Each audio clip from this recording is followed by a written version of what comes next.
వినియోగదారుల హక్కుల చట్టం వచ్చి 35 ఏళ్లు గడుస్తున్నా చట్టంపై ప్రజలకు అవగాహన లేదని Astra advocate association for social responsibility and awareness founder supreme court senior advocate Habib Sultan Ali అన్నారు.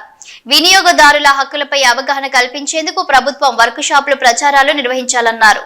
ప్రపంచ వినియోగదారుల హక్కుల దినోత్సవం పురస్కరించుకొని బషీర్బాగ్ ప్రెస్ క్లబ్ లో సమావేశం ఏర్పాటు చేశారు. ఆస్ట్రా ప్రతినిధులతో కలిసి పోస్టర్ ఆవిష్కరించారు. సంస్థ ప్రారంభమైన నుంచి ఇప్పటి వరకు ఎన్నో కేసులు పరిష్కరించామని తెలిపారు. వినియోగదారులు ఎదుర్కొంటున్న సవాళ్లు, పరిరక్షణ చట్టాల అమలును మరింత బలోపేతం చేయాల్సిన అవసరం ఉందన్నారు. అలాగే వ్యాపార సంస్థలు, పాలకులు, వినియోగదారులు కలిసికట్టుగా న్యాయమైన మార్కెట్ వాతావరణాన్ని నిర్ధారించాల్సిన బాధ్యత ఉందన్నారు. ఫిర్యాదుల పరిష్కార విధానం, వినియోగదారుల కోర్టులో వేగంగా వివాద పరిష్కారానికి ప్రభుత్వం చర్యలు తీసుకోవాలన్నారు. డిజిటల్ వినియోగదారుల రక్షణ, ఆన్లైన్ మోసాలను నివారించడం, డేటా భద్రతపై ప్రజలకు అవగాహన కల్పించాలని కోరారు.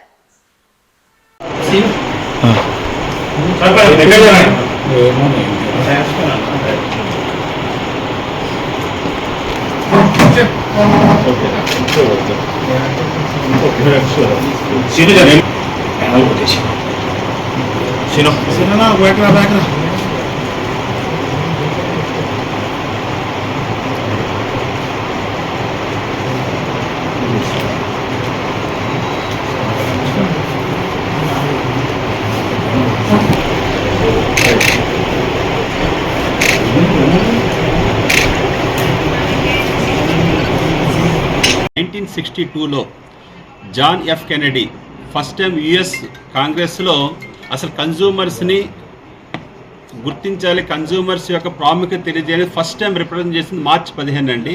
అది 1962 నుంచి దాన్ని పురస్కరించుకొని ప్రతి సంవత్సరం మార్చి 15 వరల్డ్ కన్జ్యూమర్ రైట్స్ డే అంటారు. ఈ సందర్భంగా Aasra advocates association for social responsibility and awareness వినియోగదారుల హక్కులపై అవగాహన కల్పించడం, వారి హక్కులకి భంగం వాటిల్లినప్పుడు వారి కోసం వినియోగదారుల కోర్టులో కేసెస్ని ఫైల్ చేసి న్యాయం అందించే ప్రధాన ఉద్దేశంగా 2016 నుంచి ఇప్పటికి దగ్గరగా 2000 అవేర్నెస్ క్యాంప్స్ని కండక్ట్ చేసి 10,000 కేసులు మీడియేషన్ ద్వారా మేము సాల్వ్ చేసి 275 కేసులు కోర్టులో వేసి పరిష్కరించడం జరిగింది. ఈ రోజున ప్రెస్ మీడియా ద్వారా మా ప్రత్యేక ఉద్దేశం ఏంటంటే కన్జ్యూమర్ రైట్స్ మీద 98% అవగాహన లేదండి. యాక్ట్ వచ్చేసి చాలా సంవత్సరాలైన 1986లో first time consumer protection act వచ్చింది.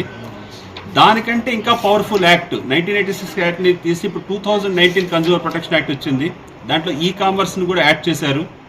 కన్జ్యూమర్ ప్రొటెక్షన్ యాక్ట్ ప్రకారం ప్రతి వినియోగదారుడు డిఫెక్ట్ ప్రోడక్ట్ అయినా, డిఫెక్షన్ సర్వీస్ అయినా సరే వినియోగదారుల కమిషన్స్ని అప్రోచ్ అయ్యి ఏదైనా ప్రాబ్లం వచ్చినప్పుడు త్వరితగతిగా ఆయన న్యాయం పొందడానికి, త్వరితగతిగా దాని యొక్క పరిష్కారం లభించడానికి మార్గం స్లో చేశారు. అయితే ఈ విషయం తెలియక చాలామంది కార్పొరేట్ కంపెనీస్ చేసిన మోసాలకి బలైపోయి వాళ్ళ యొక్క పరిష్కారాన్ని ఎలా తెలుసుకోవాలో తెలియట్లేదు. కాబట్టి ఆస్రా ద్వారా మీ ఈరోజు టీం మెంబర్స్ అంతా కలిసి మా ప్రత్యేక ఉద్దేశం ఏంటంటే ఫస్ట్ వినియోగదారుడా నీ హక్కులు తెలుసుకో, నీ హక్కులకు భంగం వాటిల్లినప్పుడు న్యాయం